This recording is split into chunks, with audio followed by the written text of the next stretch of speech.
got you in a close-up, Professor. You look just like Pearl McCormick in Scar of Shame, Philadelphia Color Plays, 1927. Whoa! Pretty cool, right?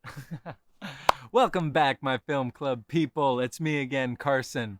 I'm here with Groot. As always, I wouldn't do this if it wasn't for Groot, right? He tells it like it is. Anyway, what's up, everybody? We just watched our 98th pick. Can you believe it? I'm pretty sure I'm the only one who has watched them all, but maybe you'll check out the older ones. I don't know. They're all listed on Letterboxd. If you're not on Letterboxd, you should go check it out. Look up my name, and there's a list right there. It says Film Struck, Film Club, Weekly Picks, and all of them are right there in order. And this one will be right at the bottom. Well, actually, by the time you check, there might even be a bunch more. Who knows? I don't know when you're watching this. I don't want to assume your life. But we watched Losing Ground. It's Kathleen Collins. She directed this film.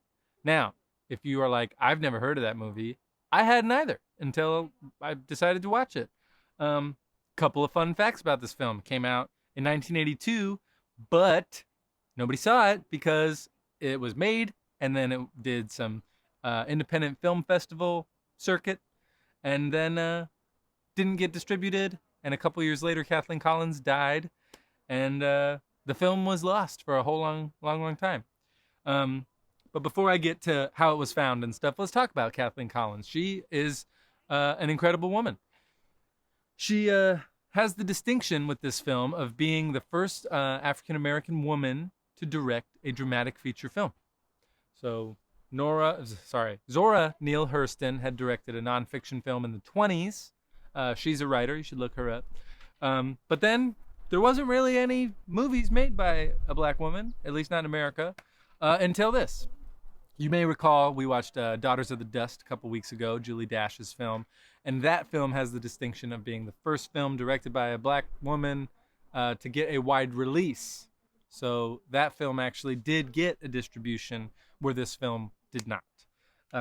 Kathleen Collins, this is the type of woman she is. She taught during the day in Massachusetts, and then she went to Harvard at night.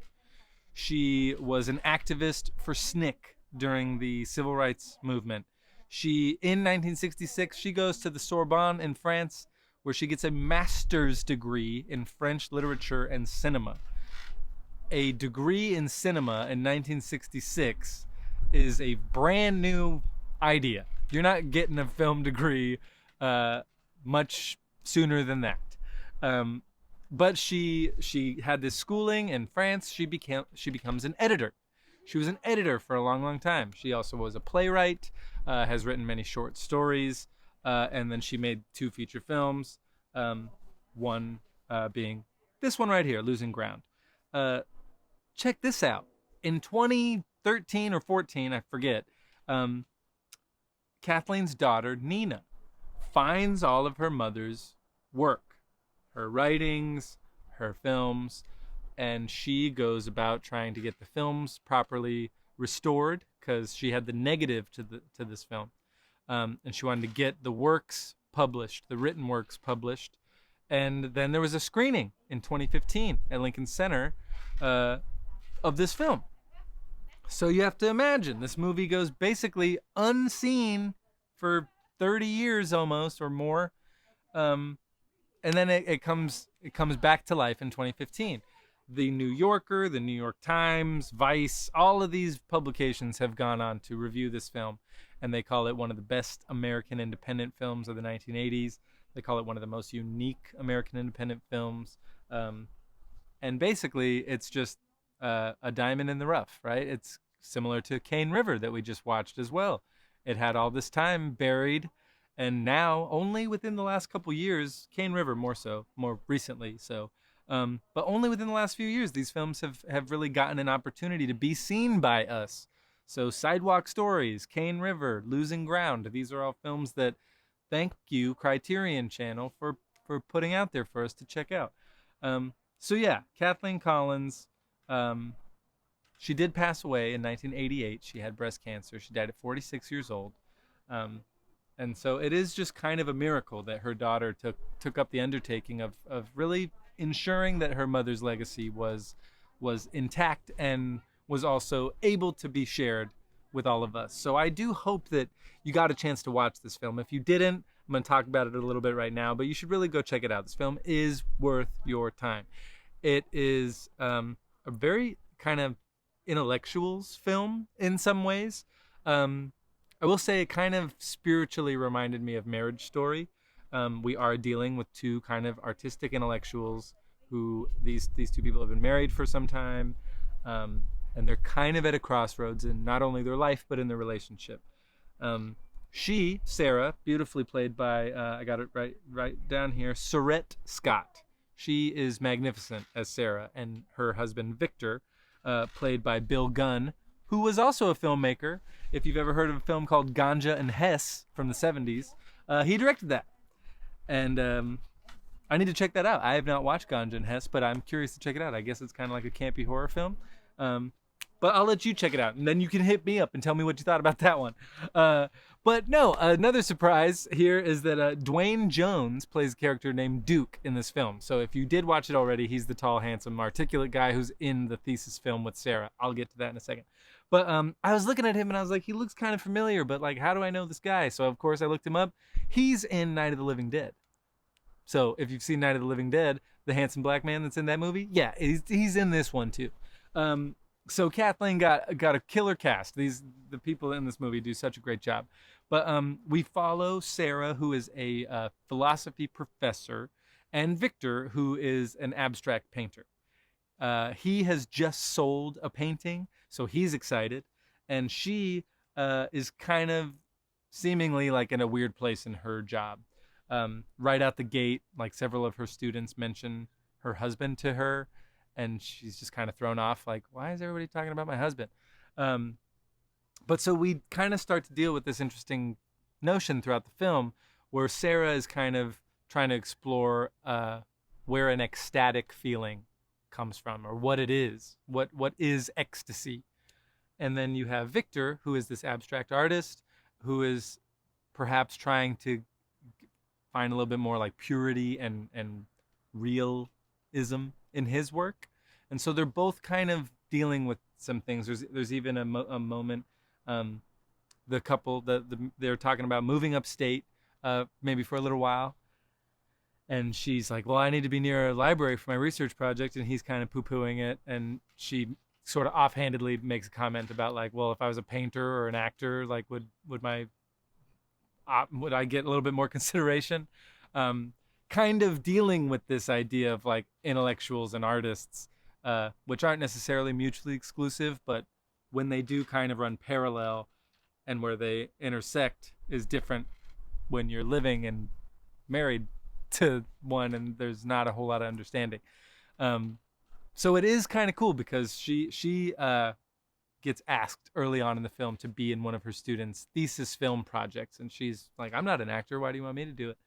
And so I'm cutting way to the future. She does wind up doing this film, and she's with Duke, and they're doing their scene, and it is kind of cool because it's a silent film, or so it seems, that's being made.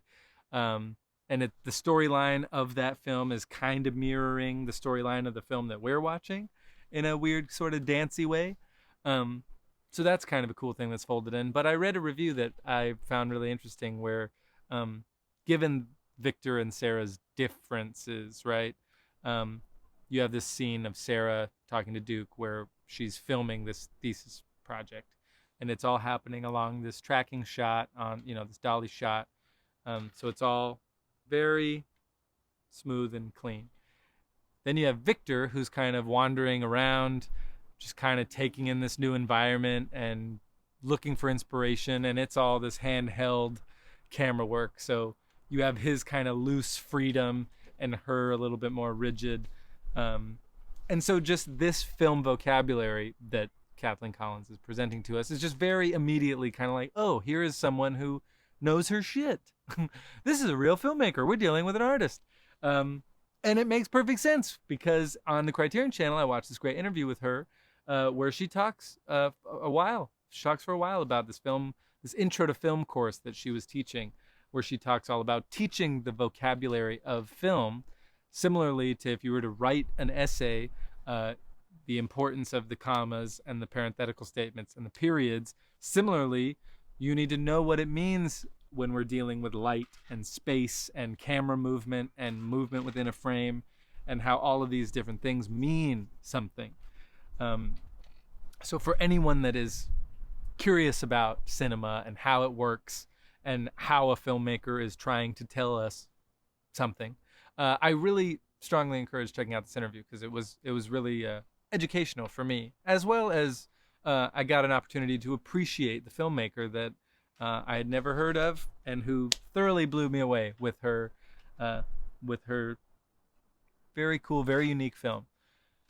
So I strongly recommend you check it out. There is, just a couple other little things. The mom is great in it. One of my favorite scenes in the whole thing is where Sarah and her mom just have a conversation by themselves around a table. It is interesting in cinema, where there is such a lack of female presence and voice, to have a mother and a daughter sitting around a table talking. But knowing that it's from a female voice and shot with a female gaze, it reminds me every time I see it just how rare it is, and how 20 to 50 years from now maybe it won't feel so rare and unique. But in the meantime, as films like this are getting unearthed and resurrected, there's really quite a lot of cool stuff to be found. And so I'm glad that we watched this week. Not sure what we're going to watch for our 99th pick, but I'm going to have it out and up tomorrow, so hopefully you're going to check it out. If you're not already, go ahead and follow us on Facebook, follow us on Instagram. If you're not subscribed to this channel, go ahead and do that. Do me that solid. You can like and comment this video. That'd be cool. I wouldn't mind it. But yeah, you guys, I'm so glad you're here. And I'm so glad we're still doing this. Let's keep it up. All the way to 100 and all the way to 1,000. Let's just keep going forever. So yeah, much love. Say hi to your family. Say hi to your friends. Stay safe. Stay healthy. And I'll see you soon. Bye.